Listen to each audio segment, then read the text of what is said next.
Okay मैं आपको energy के बारे में बता रहा था प्रीवियस क्लास में। अभी तक सब लोग ज्वाइन नहीं किए। आवाज आ रही है?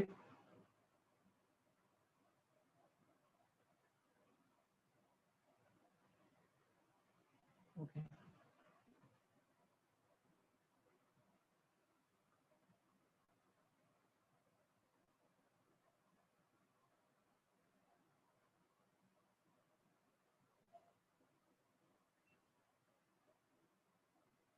काफी लोग बाकी है अभी तक।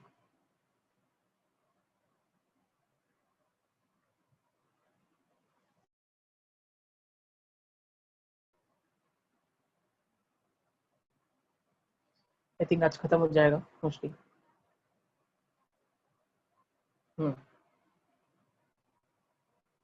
आज खत्म हो जाएगा। आपका काम क्या है मैं पहले ही बता देता हूँ।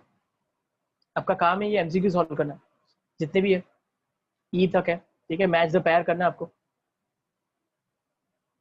आपको ये प्रोटॉन इलेक्ट्रॉन न्यूट्रॉन बताना है, मैच द कॉलम अगेन वापस करना है, आंसर इन वन सेंटेंस भी आपको करना है। ठीक है, आंसर द फॉलोइंग क्वेश्चंस।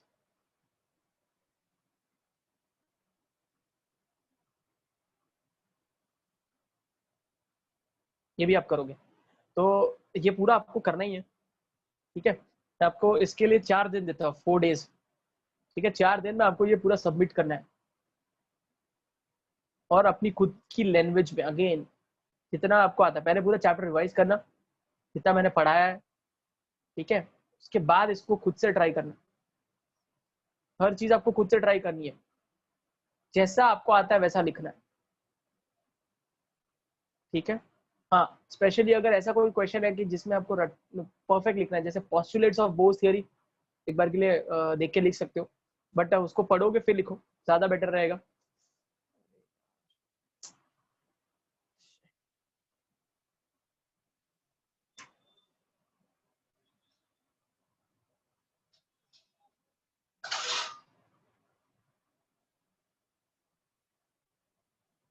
हाँ, postulate of bourse theory of hydrogen atom, mention demerits, ये भी आपको थोड़ा पढ़ के देख के लिखना पड़ेगा। ठीक है, ये तो रट्टू टॉपिक है जैसे। ओके, इसके बाद तो आप खुद से लिख सकते हैं ये सब तो। देखो question, write a note on principal quantum number. मैंने जो भी सिखाया सब लिख सकते हो आप। प्रिंसिपल क्वांटम नंबर के बारे में आपको क्या क्या पता है, जितना आता है आपको, जितना आपको आता है आप लिख सकते हो। ठीक है, क्लियर है आपको? 4 दिन, आई होप सफिशिएंट डेज दिए मैंने, इतने में तो कर ही लोगे।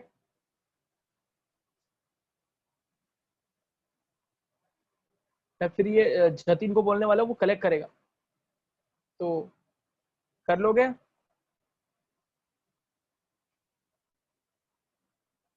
फोर डेज, जल्दी रिप्लाई करो।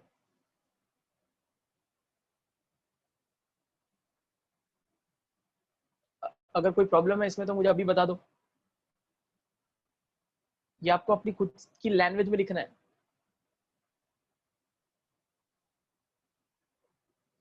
ठीक है, कोई भी क्वेश्चन अगर आपको नहीं लिखने जम रहा है मुझे बता देना, तो मुझे ये नहीं आया। ठीक है, ओके, आई होप आप लोगों को इतना समझ में आ गया।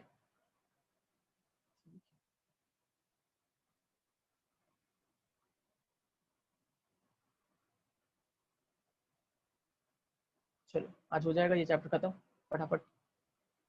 ओके, हम लोग थे एनर्जी वाले टॉपिक पे। ठीक है, मैंने आपको क्या बताया था? हाँ, बिना देख के लिखने हैं ऑब्वियसली, बाकी आंसर्स बिना देख के लिखने हैं आपको। जो मैंने आपको कंसेप्ट सिखाया उसको रिकॉल करके लिखना है, और ये तुरंत लिखने नहीं बैठना है, पहले आप पूरा चैप्टर वापस एक क्विक रिवीजन करना, स्टार्टिंग से लेकर लास्ट तक मैंने जितना भी सिखाया सब कुछ। हो सके तो आप वीडियो लेक्चर्स देखो, जो करना है आपको करो, जैसे भी हो सके आप रिवाइज करो उसको पूरा, ठीक है। उसके बाद लिखना है आप खुद से, कोई घाई करना नहीं है, और फिर खुद से लिखना है। सिर्फ मैं कौन से टॉपिक है जो मैंने आपको बोला देख के भी नहीं लिखने, वो भी देख के नहीं लिखने, वो आपको पढ़ने हैं, बाय हार्ट करने हैं, उसके बाद लिखने हैं। आपके पास जो भी नोट्स है या फिर इसमें से देख के कौन सा, एक तो ड्रॉबैक्स ऑफ रदरफोर्ड हो गया, पॉस्टुलेट्स हो गए, demerits of Bhoj atomic model हो गया, है ना। ये कुछ ऐसे क्वेश्चंस है जिनको देख के लिखना पड़ेगा, बाकी तो कुछ लग नहीं रहा है इसमें देख के लिखने की जरूरत पड़े। तो इजी क्वेश्चन है, स्टेट हाइजेनबर्ग्स अनसर्टेनिटी प्रिंसिपल। मैंने आपको बताया ना, हाइजेनबर्ग्स अनसर्टेनिटी प्रिंसिपल में क्या होता है कि हम एट अ टाइम क्या नहीं निकाल सकते साथ में, position and the momentum. Position and the momentum दोनों एक साथ नहीं निकाल सकते, ये आपको इंग्लिश लैंग्वेज में लिखना है बस, और कुछ नहीं चाहिए तो एक बार पढ़ लेना ना। Give the name of the quantum numbers, चारों क्वांटम नंबर्स के नाम लिख लो, आता तो है, principal, azimuthal, magnetic and spin, है ना। आइडेंटिफाई करो इसमें से आइसो इलेक्ट्रॉनिक कौन है, मैंने सिखाया था आइसो इलेक्ट्रॉनिक का मतलब जिनमें सेम नंबर ऑफ इलेक्ट्रॉन्स होते हैं, हालांकि ये टॉपिक अभी वापस आने वाला है। Name the element that shows simplest emission spectrum, hydrogen, है ना। तो बस इतना करना है आपको, क्लियर है।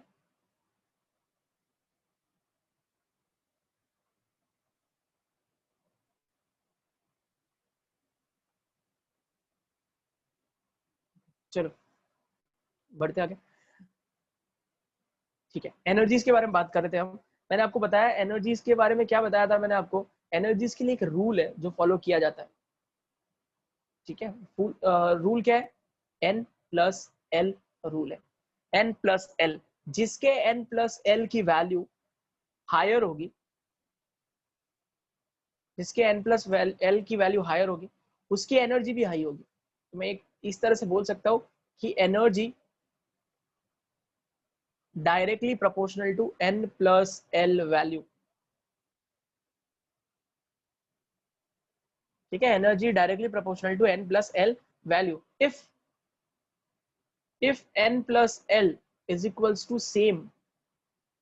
अगर कोई दो चीजें आप सॉल्व कर रहे हो, दो या तीन या चार भी हो सकता है कभी कभी, अगर उनकी n plus l value same आ जाए तो आपको क्या कंसिडर करना है फिर, जिसका एन ज्यादा है,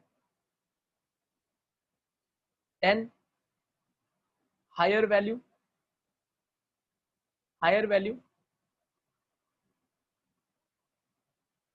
एन की जो हायर वैल्यू होगी वो हायर एनर्जी कंसिडर होगा, उसकी हायर एनर्जी कंसिडर होगी, हायर एनर्जी, ठीक है। ये कंसेप्ट मैं पिछले क्लास में भी समझा चुका हूँ, बट फिर से बता रहा हूँ क्योंकि पिछले क्लास में काफी फास्ट बताया था मैंने लास्ट, तो इतना समझ में आ गया। एन प्लस एल फॉलो करना है, अगर in case n plus l same आ जाए तो हमें क्या करना होगा, उन नंबर्स को चेक करो, जिसका एन बड़ा होगा वो हायर हो जाएगा, जिसका एन छोटा है वो लोअर हो जाएगा, ठीक है। और हम एनर्जीज को कैसे अरेंज करते हैं, हम एनर्जीज को अरेंज करते हैं इन द असेंडिंग ऑर्डर, है ना, in the ascending order of their energies, मतलब कम से ज्यादा। सबसे पहले हम कम वाले को लिखेंगे, जैसे जैसे आगे बढ़ोगे वैसे वैसे एनर्जी बढ़ती जाएगी, ठीक है। तो इस फैक्ट को याद रखना है। अब होता क्या है, अगर इन केस वो लोग हाइड्रोजन या हाइड्रोजन लाइक स्पीशीज की बात करें, हाइड्रोजन और हाइड्रोजन लाइक स्पीशीज की बात करें, हाइड्रोजन और हाइड्रोजन लाइक स्पीशीज की बात करें, तो उसमें energy is directly proportional to n only, energy is directly proportional to n only, वहां पर एनर्जी जो है वो एल पे डिपेंड नहीं करने वाली। इसका क्या मतलब है, अगर आपको कोई पूछे कि 2s और 2p में एनर्जी किसकी ज्यादा है, तो ये क्वेश्चन इनकम्प्लीट है। पहले आपको बोलना पड़ेगा कि आप किसके लिए पूछ रहे हो, आप मल्टी इलेक्ट्रॉन सिस्टम के लिए पूछ रहे हो या हाइड्रोजन लाइक स्पीशीज के लिए पूछ रहे हो, क्योंकि अगर ये क्वेश्चन मल्टी इलेक्ट्रॉन सिस्टम के लिए है, मल्टी इलेक्ट्रॉन सिस्टम के लिए है, तो ऑब्वियसली वहां पर हमें एन और एल को कंसिडर करना होगा, और एन और एल को कंसिडर करोगे तो इसकी वैल्यू आएगी 2, दैट इज 2 प्लस 0, एस के लिए एल 0 होता है, जबकि इसके लिए फाइंड करोगे तो 3 आएगा। तो एनर्जी किसकी ज्यादा है? 2p की।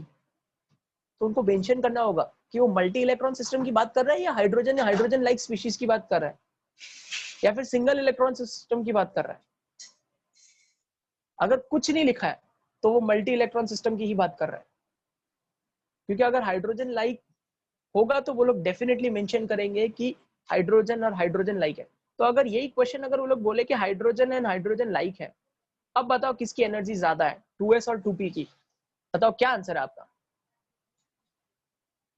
मैसेज, हाँ मैसेज, क्या आंसर है बताओ?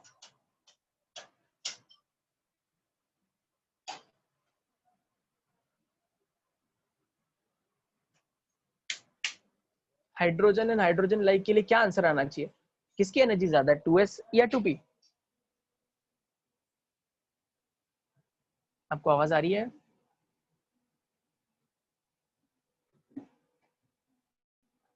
ओके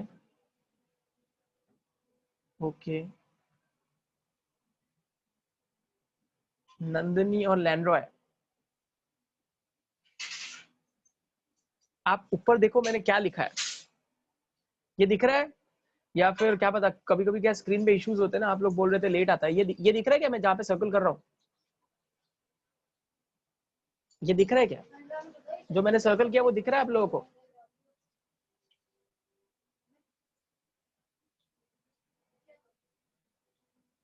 हाँ, अगर वो दिख रहा है आपको सर्कल, नहीं दिख रहा है? अरे बाप रे, इतनी देर हो गई अभी तक आया नहीं वो लिखा हुआ। ये लिखा हुआ नहीं दिख रहा आपको, एच और H like energy directly proportional to n only, ये वाला पार्ट नहीं दिख रहा है?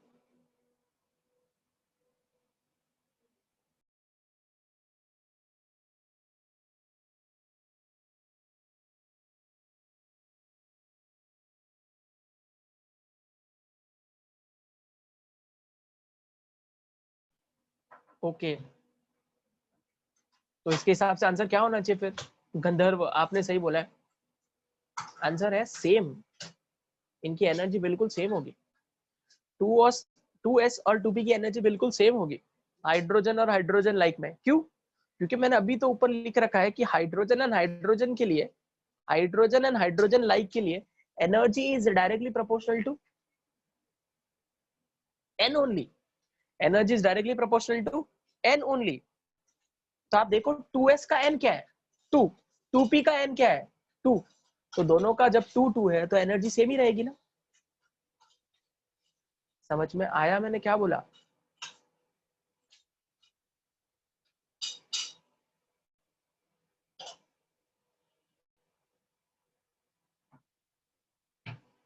क्लियर है क्या बोल रहा हूं मैं? तो यहाँ पर एनर्जी सेव रहेगी 2s और 2p की। क्यों? क्योंकि हाइड्रोजन एंड हाइड्रोजन एक स्पीशीज के अंदर एल पे डिपेंड करता ही नहीं है, वो सिर्फ एन पे डिपेंड करता है। जब सिर्फ एन पे डिपेंड करेगा तो 2s और 2p का तो एन सेम है, तो उन दोनों की एनर्जी बिल्कुल सेम होगी। बट अगर यही क्वेश्चन मल्टी इलेक्ट्रॉन सिस्टम के लिए आ जाए, मल्टी इलेक्ट्रॉन सिस्टम के लिए आ जाए, तो वहां पर एन और एल दोनों को कंसिडर करना होता है, वहां पर एन और एल दोनों को कंसिडर करना होता है, तो फिर 2p ज्यादा हो जाता है, तो फिर 2p ज्यादा हो जाता है। इसीलिए अगर आप हाइड्रोजन और हाइड्रोजन लाइक स्पीशीज के लिए एनर्जी का ऑर्डर देखोगे तो कुछ आपको ऐसा दिखेगा, ध्यान देना है अभी यहाँ पर 1s, ठीक है, 1s से ज्यादा किसका होगा, 2s is equals to 2p is equals to 3s is equals to 3p is equals to 3d greater 4s।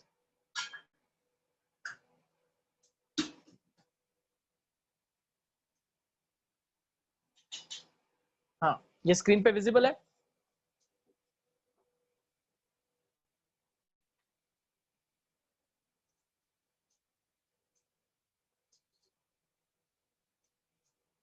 जिनके भी स्क्रीन पे दिख रहा है मुझे बताओ, ये समझ में आया आपको मैंने क्या लिखा है?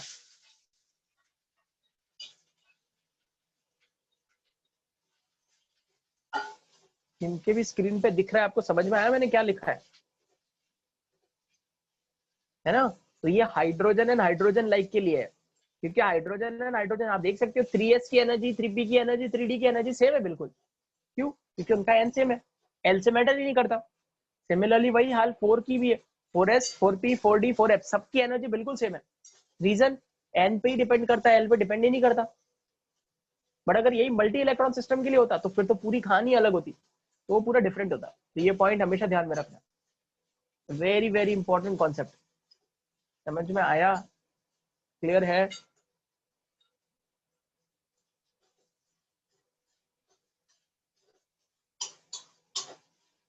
ठीक है, तो ये स्पेशल ध्यान रखना इसका। ओके, जब कभी भी वो लोग एनर्जी की बात करें तो प्लीज पहले पढ़ो क्वेश्चन में, क्या वो हाइड्रोजन की तो बात नहीं कर रहे। अगर हाइड्रोजन की बात कर रहे हैं तो आपको क्या याद रखना है, energy directly proportional to n only. अगर वो मल्टी इलेक्ट्रॉन की बात करें तो it is directly proportional to n plus l, दोनों फाइंड करो, जिसका ज्यादा होगा एन प्लस एल उसकी एनर्जी ज्यादा। चलो कंसेप्ट खत्म, आगे बढ़ते हैं। आप देख सकते हैं, ये देखो ये, इसीलिए देखो एनर्जी ऑफ ऑर्बिटल्स, और हाइड्रोजन के लिए देखो उन्होंने कैसे लिखा है। The energy of electron in the hydrogen atom or hydrogen-like species is determined by the principal quantum number alone. This is because the only interaction in the species is attraction between electron and nucleus. Obviously, hydrogen और hydrogen atom और hydrogen like species जो होते हैं उनके अंदर सिर्फ एक electron होता है, सिर्फ एक इलेक्ट्रॉन होता है, सिंगल इलेक्ट्रॉन सिस्टम है। तो उसमें सिर्फ इंटरेक्शन किसके और किसके बीच में है, इलेक्ट्रॉन और न्यूक्लियस के बीच में, इलेक्ट्रॉन और न्यूक्लियस के बीच में। इसीलिए उनके अंदर एनर्जी सिर्फ और सिर्फ किस पे डिपेंड करती है, प्रिंसिपल क्वांटम नंबर्स पे ही डिपेंड करती है। अगर आपको कोई रीजन पूछे तो ये रीजन है। An increasing order of the energy of orbitals in the hydrogen atom is given by of. समझ में आया इतना?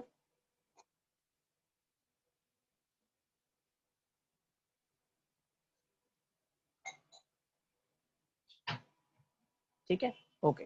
चलो, अब एक और टर्म आता है, ये मैं ना हमेशा बताता हूँ, बट जैसे स्टूडेंट 12th में जाते हैं ना भूल जाते हैं इसको। मैं नहीं चाहता आप लोगों के साथ ऐसा होना चाहिए। आई होप आप लोग याद रखोगे, मैं जब 12th में वापस पूछूंगा आई होप बता पाओगे। वर्ड ये रहा, जो उन्होंने बोल्ड में लिखा भी है, that is degenerate orbitals. Degenerate orbitals किसी को पता है क्या होता है? प्लीज पढ़ना नहीं, क्योंकि ज्यादातर इस ये जो वर्ड है उसको लोग गलत इंटरप्रीट करते हैं। उन लोगों को क्या लगता है, नाम तो देखो कैसा लिखा है, डीजनरेट, तो वो लोग बोलते हैं जो डीजनरेट होते हैं उनको डीजनरेट ऑर्बिटल बोलते हैं। अब डीजनरेट क्या होता है? ये तो सिंपली वही यूज कर लिया वर्ड, ये डीजनरेट होते हैं वो लोग। अरे डीजनरेट होता है क्या, वो तो बताओ। ऐसा ज्यादातर लोग आंसर देते हैं, क्योंकि वर्ड से मतलब ही समझ में नहीं आएगा आपको है क्या। डीजनरेट ऑर्बिटल का मतलब होता है वो ऑर्बिटल जिनकी एनर्जी सेम होती है, वो ऑर्बिटल्स जिनकी एनर्जी सेम होती है उनको बोलते हैं डीजनरेट ऑर्बिटल। हमेशा ध्यान रखना। मतलब क्या? मतलब ये है कि अगर आपको कोई पूछे कि पी सबशेल के पास, पी सबशेल के पास कितने डीजनरेट ऑर्बिटल्स होते हैं, पी सबशेल के पास कितने डीजनरेट ऑर्बिटल होते हैं? 3। कौन से 3? P x, p y, p z. तीनों की एनर्जी बिल्कुल सेम है, बिल्कुल सेम है, इसीलिए उनको बोलते हैं degenerate orbitals. 3s sorry p x, p y, p z, तीनों की एनर्जी बिल्कुल सेम है, उनको बोलते हैं डीजनरेट ऑर्बिटल्स। तो वो ऑर्बिटल्स जिनकी एनर्जी सेम होती है उनको हम डीजनरेट ऑर्बिटल्स बोलते हैं। ठीक है, ऐसा कभी बोलना मत अभी अगर आपको कोई पूछे कि डीजनरेट ऑर्बिटल्स क्या होते हैं, वो ऑर्बिटल जो डीजनरेट होते हैं, ऐसा कुछ सॉरी ऐसा कुछ बोलना नहीं। ठीक है, वो ऑर्बिटल जिनकी एनर्जी सेम होती है, ध्यान होना, डीजनरेट ऑर्बिटल्स। ठीक है, अगर आपको कोई पूछे कि डी सबशेल के अंदर, डी सबशेल के अंदर कितने डीजनरेट ऑर्बिटल होते हैं, क्या आंसर होगा आपका? D subshell contains how many degenerate orbitals? क्या आंसर है? सिंपल। ठीक है, अंकिता मैं डी की बात कर रहा हूँ। तो बहुत सारे स्टूडेंट को तो लैंग्वेज ही पता नहीं होती है, इसलिए आंसर करके नहीं आते। वो लोग सोचते हैं ये क्या पूछ लिया, डी जनरेट ऑर्बिटल क्या पूछ लिया, आंसर जबकि सिंपल होता है। वैसे ही अगर आपको कोई पूछे कि एफ के अंदर कितने डी जनरेट ऑर्बिटल होते हैं, तो क्या आंसर आएगा? सिंपल है ना, एकदम। तो ये सब वर्ड्स थोड़े पता होने चाहिए। हाँ, वर्ड्स याद रखो, वर्ड्स याद रखो। ठीक है, तो ये हो गया हमारा डी जनरेट ऑर्बिटल्स के बारे में। अब यहाँ पर हम पढ़ते हैं क्या लिखा है, देखो क्या लिखा, of course the shapes of the concerned s p d f orbitals are different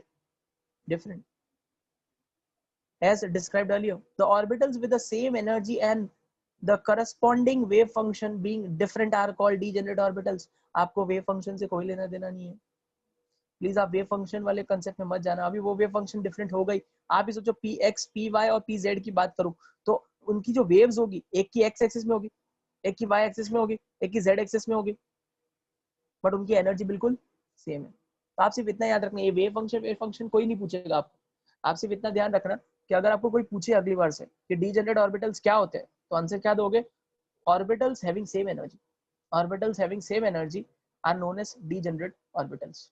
clear? ठीक है, सिंपल सा कंसेप्ट है। तो अगर आपको कोई पूछे एस के अंदर कितने डिजेनरेट ऑर्बिटल होते हैं, एक ही, एस के पास ऑर्बिटल ही एक है। ठीक है, ये काम आएगा हमें 12th में, कहाँ काम आएगा मैं आपको बाद में 12th स्टैंडर्ड में पता चल जाएगा, क्योंकि ऐसा होता है 12th स्टैंडर्ड में एक चैप्टर जिसके अंदर ये डीजेनरेसी लॉस्ट हो जाती है, डीजेनरेसी चली जाती है, ऑर्बिटल्स की एनर्जी डिफरेंट हो जाती है, तो वहां एक वर्ड आता है डीजेनरेसी इज लॉस्ट। स्टूडेंट्स होते ये क्या लिखा है, क्यों उनको याद ही नहीं आता, उन लोगों ने पढ़ा है कि ध्यान से पढ़ा होगा तो याद आएगा ना, पढ़ते बराबर से नहीं है। ठीक है, तो आपके साथ ऐसा नहीं होना चाहिए, क्योंकि चैप्टर मैं ही लेने वाला और मैं पूछूंगा जरूर अगर अगले साल या जब भी वो चैप्टर चालू हो जाएगा। तो डीजेनरेट ऑर्बिटल का मतलब ये होता है। ठीक है, तो देखो क्या लिखा आगे, thus in hydrogen atom 2s and 2p are degenerate orbitals, 2s and 2p are degenerate orbitals in multi electron. Hydrogen के अंदर 2s और 2p डीजेनरेट है। हाइड्रोजन के अंदर सोचो, अगर यही क्वेश्चन ऐसा आ जाए कि हाइड्रोजन के अंदर, ध्यान से सुनना अभी मेरा क्वेश्चन सुनना, हाइड्रोजन के अंदर if principal quantum number is 3, if principal quantum number is 3, तो हाइड्रोजन के अंदर कितने डीजेनरेट ऑर्बिटल्स होंगे? आपको पता है हाइड्रोजन की कहानी एकदम अलग है। हाइड्रोजन में 3s 3p और 3d, इन सबकी एनर्जी एकदम सेम है। तो इसमें एक है, इसमें 3 है और इसमें 5 है, तो टोटल कितने डीजेनरेट ऑर्बिटल हो जाएंगे? टोटल कितने डीजेनरेट ऑर्बिटल हो जाएंगे? 9। तो ध्यान रखना इसका, समझ में आया? तो हाइड्रोजन में अगर वो लोग बोले कि क्या 3s 3p और 3d डीजेनरेट है, यस, हाइड्रोजन के लिए वो लोग डीजेनरेट है, बट मल्टी इलेक्ट्रॉन सिस्टम के लिए वो डीजेनरेट है क्या? नहीं, मल्टी इलेक्ट्रॉन सिस्टम के अंदर 3s 3d और 3p की एनर्जी अलग अलग होती है, अलग अलग होती है। I hope it is clear. समझ में आया मैंने क्या बोला है? बहुत काफी कंसेप्चुअल वर्ड यूज किए, क्लियर है क्या? अगर नहीं समझा अभी भी तो मुझे पूछ सकते हो। तो ध्यान रखना, हाइड्रोजन के लिए अलग है पूरी कहानी, और डी मल्टी इलेक्ट्रॉन सिस्टम के लिए पूरा डिफरेंट है कॉन्सेप्ट। ठीक है, चलो, तो वही इसीलिए देखो लिखा है 10 in hydrogen atom 2s and 2p are degenerate. क्या ऐसा मल्टी इलेक्ट्रॉन सिस्टम के होता? नहीं, मल्टी इलेक्ट्रॉन के अंदर 2s और 2p अलग होते हैं, वो लोग डीजेनरेट हो ही नहीं सकते। In multi-electron atoms, there is a mutual repulsion among the electrons. The energy of an electron in a multi-electron atom therefore depends upon both principal quantum number n and azimuthal quantum number l. The lower, देखो क्या लिखा है, the lower the sum means plus, n plus l. The lower the sum, n plus l for an orbital, lower is its energy. मैंने भी आपको यही सिखाया, n plus l की वैल्यू जितनी कम होगी उसकी एनर्जी उतनी ही कम होगी, n plus l की वैल्यू ज्यादा होगी तो एनर्जी ज्यादा होगी। If two orbitals have same n plus l values, then orbital with the lower value of n, orbital with the lower value of n is of lower energy, is of lower energy. This is called the n plus n rule. This is called the n plus l rule. Clear है? चाहिए तो एक बार पढ़ लो वापस और फिर मुझे बताओ कि समझा या नहीं समझा। अच्छे से समझो, पूरा साथ हमेशा या आगे तक आपको याद रखना है, हमेशा के लिए याद रखना है, being a chemistry student. In fact आप आगे जो भी करियर लो, बट इतना तो पता होना ही चाहिए। पढ़ लो एक बार वापस, फिर कोई डाउट आए तो मुझे बताओ, तब तक मैं चाय पी लेता हूँ।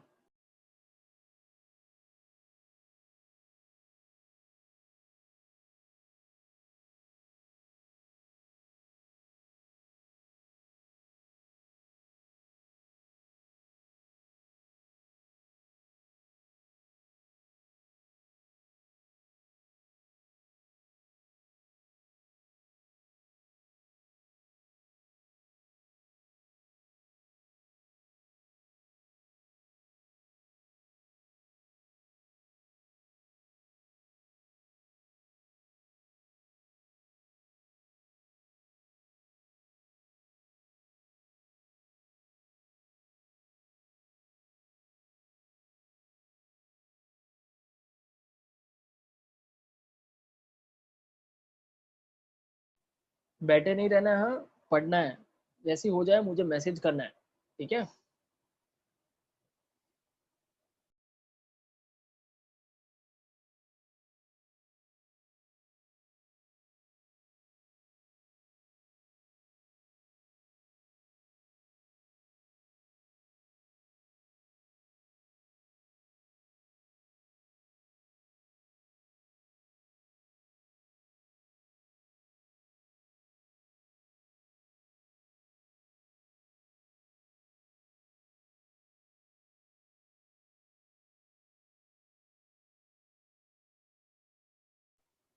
ओके, तो यहाँ पर काफी लोग ऐसे जो पहले रिप्लाई करते थे वो करते नहीं है, ऐसा क्यों? जो लोग करते हैं वो लोग तो रिप्लाई करते हैं, उनका कंसिस्टेंट है। कुछ लोग हैं जो पहले करते थे रिप्लाई, अभी करते नहीं है, पता नहीं क्यों। इसमें से बहुत सारे लोग हैं। नाम बताऊं मैं? श्रीनिधि, आप पहले रिप्लाई करते थे, आपका रिप्लाई नहीं आता है अभी। इसके अलावा मेलिसा, आपका रिप्लाई नहीं आता है।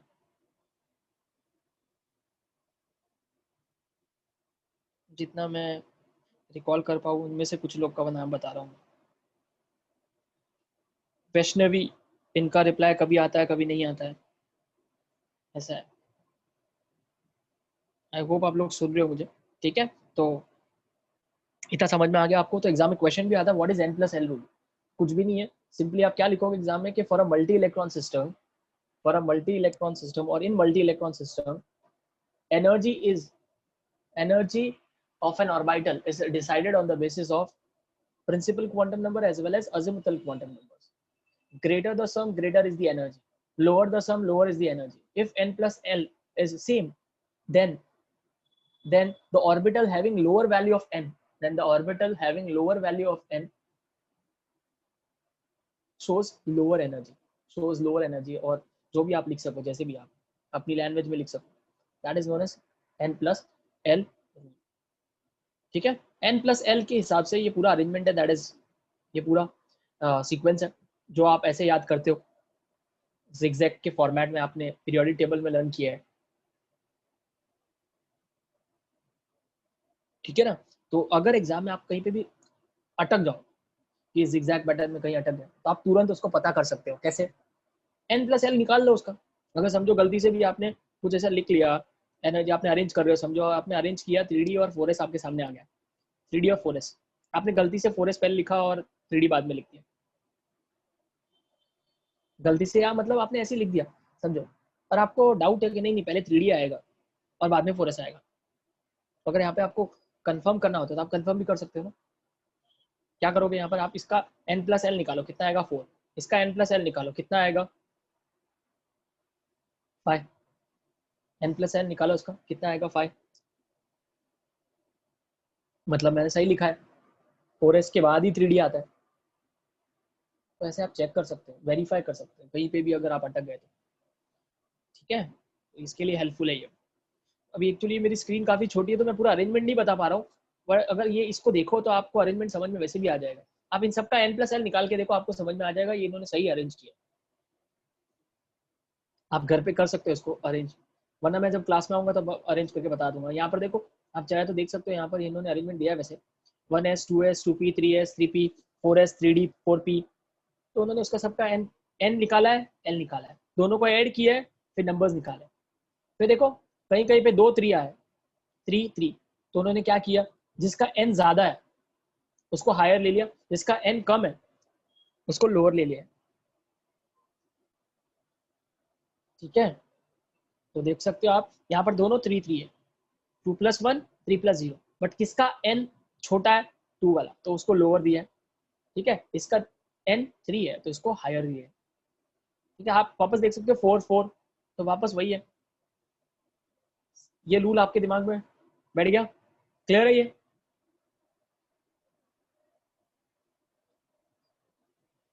अगर कोई डाउट है तो मुझे अभी बता सकते हो, काफी कंसेप्चुअल है।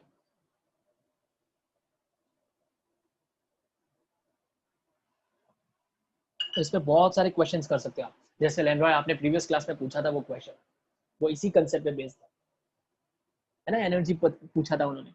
पर ध्यान रखना कि हाइड्रोजन के लिए बोले तो फिर क्या होगा एंड मल्टी इलेक्ट्रॉन के लिए क्या होगा, और कुछ स्पेसिफाई नहीं किया तो वो मल्टी इलेक्ट्रॉन ही मानना है आपको।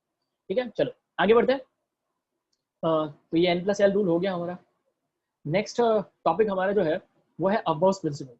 अबवर्स प्रिंसिपल, अबव प्रिंसिपल का मतलब होता है इलेक्ट्रॉन, ठीक है हमें पता चल गया ऑर्बिटल्स इस तरह से अरेंज है, ये ऑर्बिटल्स की अरेंजमेंट है, बट इलेक्ट्रॉन को एक्चुअली फिल कैसे करते हैं, इलेक्ट्रॉन को ऐसे उसके अंदर इलेक्ट्रॉन को कैसे फिल करेंगे, वो किस पे बेस्ड है, वो इस प्रिंसिपल पे बेस्ड है, that is known as Aufbau principle. ठीक है, जो भी आप प्रोनाउंशिएट करो, मैं तो ऐसे ही प्रोनाउंशिएट करता हूँ इसको अबव करके। ठीक है, is a German word meaning building up, ठीक है, भरना।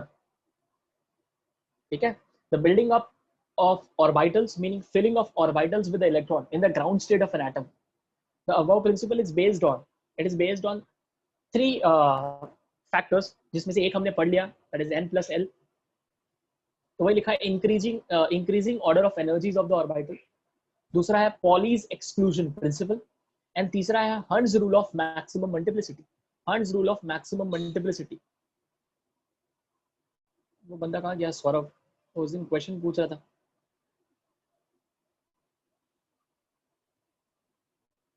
आदमी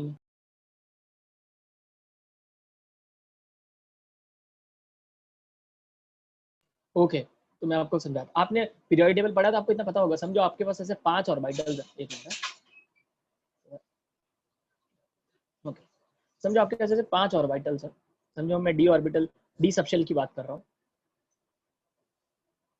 ठीक है, अगर आपको मैं बोलूँ कि आप मेरे को इसमें इलेक्ट्रॉन फिल करना है, तो आपको पता ही होगा, सिखाई होगा आपने कि इलेक्ट्रॉन हम फिल कैसे करते हैं, पता है ना इलेक्ट्रॉन कैसे फिल करते हैं, हम इलेक्ट्रॉन ऐसे फिल करते हैं, इलेक्ट्रॉन ऐसे फिल करते हैं। आई होप आपने देखा हो स्क्रीन पे। ठीक है, मैं आपके सामने दो डिस्ट्रीब्यूशन रख रहा हूँ, आप मुझे बताओगे कि इन दोनों में से कौन सा सही था। ठीक है,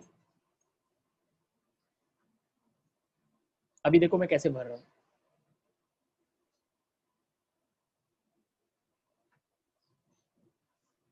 ठीक है, तो मैं इसको नंबर दे रहा हूँ 1 और इसको दे रहा हूँ 2। आपने पीरियोडिक टेबल पढ़ा है राइट, मुझे बताओ इसमें से कौन सा मेथड सही है, इसमें से कौन सा मेथड सही है।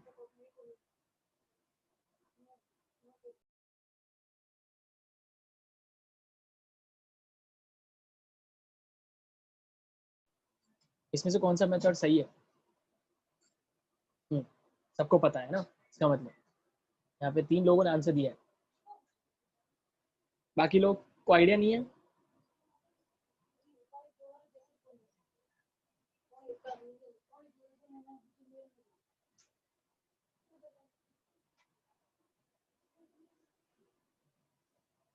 आवाज आ रही है मेरी,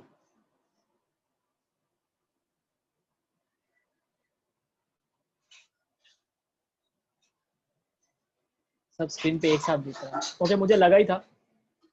ठीक है, कोई बात नहीं, कोई कोई कोई कोई बात नहीं, ओके। ठीक से नहीं समझा, बिकॉज प्रॉब्लम ये है कि स्क्रीन पे मैं जो बना रहा हूँ वो एग्जैक्टली स्क्रीन पे अगर आएगा तब आपको समझ में आएगा, अगर वो स्क्रीन पे डिले हो गया होगा तो आपको समझेगा कैसे, आपको लगेगा सब एक साथ ही है। कोई बात नहीं, मैं आपको रूल समझाता हूँ, ओके। ठीक है, तो पहले हम पढ़ ही लेते हैं, बता दूंगा। पहला है Pauli's exclusion principal,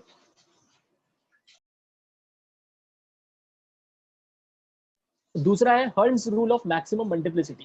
hertz rule of maximum multiplicity, तो पहले हम पॉलीज पढ़ते हैं, बिकॉज हम एनर्जी ऑलरेडी पढ़ चुके हैं, एनर्जी के बारे में ऑलरेडी पढ़ चुके हैं, तो पॉलीज एक्सक्लूजन प्रिंसिपल के बारे में पढ़ते हैं।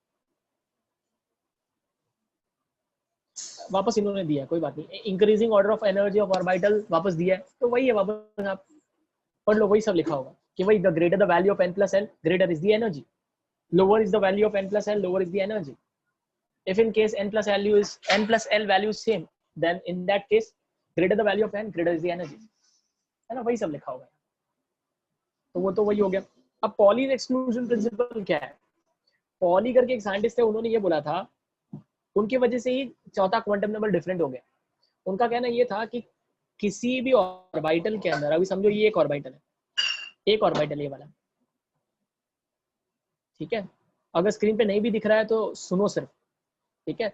अगर कोई भी एक ऑर्बिटल है तो उन ऑर्बिटल के अंदर को दोनों इलेक्ट्रॉन जो है वो दोनों इलेक्ट्रॉन सेम स्पिन के नहीं हो सकते, दोनों इलेक्ट्रॉन जो है उनका स्पिन अपोजिट होगा। या फिर ऐसा भी बोल सकते हैं कि कोई भी दो इलेक्ट्रॉन का चारों क्वांटम नंबर सेम नहीं हो सकता, कोई भी दो इलेक्ट्रॉन का चारों क्वांटम नंबर सेम नहीं हो सकता। ये भी वही इंटरप्रेट, इससे भी वही पता चलता है जो मैंने अभी स्टेटमेंट बोला है। या फिर ऐसा भी बोल सकते हैं कि एक ऑर्बिटल के अंदर एक इलेक्ट्रॉन अगर क्लॉकवाइज है तो दूसरा एंटी क्लॉकवाइज है, दोनों इलेक्ट्रॉन की स्पिन बिल्कुल सेम नहीं हो सकती, एक दोनों इलेक्ट्रॉन की जो स्पिन है वो अपोजिट होगी, और अगर अपोजिट स्पिन होगी तो ऑब्वियसली उनका चारों क्वांटम नंबर सेम कैसे हो सकता है। तो फिर मैक्स कितने क्वांटम नंबर सेम हो सकता है, 3, क्योंकि चौथा जो है एक के अंदर जो है स्पिन है वो प्लस हाफ हो जाएगी, दूसरे के अंदर माइनस हाफ हो जाएगी। बस इतना ही कहना था पॉली का यही कहना था कि एक ऑर्बिटल के अंदर दोनों इलेक्ट्रॉन सेम स्पिन के नहीं हो सकते, दोनों की स्पिन डिफरेंट होगी, एक क्लॉकवाइज तो दूसरा एंटी क्लॉकवाइज। बस इतना ही उनका कहना था, ठीक है। आप देख सकते हो, देखो क्या लिखा है, Pauli's exclusion principle, the capacity of an orbital to accommodate electron is decided by the Pauli's exclusion principle. Wolfgang Pauli recognize, बाप रे क्या नाम है, recognize that no two electron in an atom can have the same set of 4 quantum numbers। मैंने भी आपको यही बताया, no two electrons in an atom, एक एटम के अंदर कोई भी दो इलेक्ट्रॉन के चारों क्वांटम नंबर सेम नहीं हो सकते। Another way to state this Pauli's exclusion principle is only two electrons can occupy the same orbital, only two electron can occupy the same orbital, एक ऑर्बिटल के अंदर दो ही इलेक्ट्रॉन हो सकते हैं, and they must have opposite spins, exam में question आता है स्टेट पॉलीज एक्सक्लूजन प्रिंसिपल, आप कोई भी एक स्टेटमेंट लिख लो चलेगा, अगर आपको आता है तो आप दोनों लिखो। Pauli's exclusion principle implies that for an electron belonging to the same orbital, the spin quantum number, that is ms, must be different since the other three quantum numbers n, l and ml are same. There are only two values that ms can, which are, आधा लिखा है, कुछ भी लिखा है नहीं, which are plus half and minus half. An orbital thus accommodate only two electrons with opposite spins, so that the fourth quantum number is different for the two occupying electrons. These two electrons with opposite spin occupying the same orbital are called electron pair. उनको हम बोलते हैं electron pair, ये एक ऐसा दूसरा ऐसा। गलती से भी इसमें ऐसा दिया वैसा मत करना एग्जाम में, मैं आपको बता रहा हूँ। स्क्रीन पे आई होप आप इतना तो दिख रहा होगा, अभी